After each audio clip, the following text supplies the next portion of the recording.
C'est problématique. Pourquoi il n'y a pas de système de kafala en Afrique noire?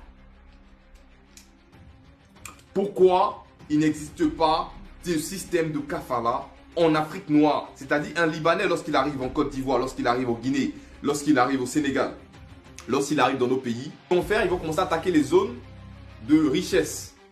Ils vont rester là-bas, ils vont commencer à attaquer. C'est comme ça que l'Empire du Ghana commence à faire des alliances avec eux. Et par la suite, ces gens-là vont arriver chez nous. Ils vont rentrer un peu dans l'Empire du Ghana, commencer à faire des commerces, entre guillemets.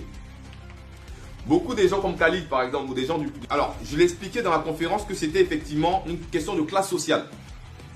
Plus le nègre de maison et le haine de champ avaient une classe sociale plus élevée, plus se retrouvaient dans la cuisine. C'est une façon de parler. Voilà. Le maître, entre guillemets, l'envoyait dans la cuisine. Sa classe sociale devenait différente de celle... À partir de ce moment-là, le cheval de Troie, il est important dans la guerre qui est en train de se passer au Soudan. Il faudra comprendre ça.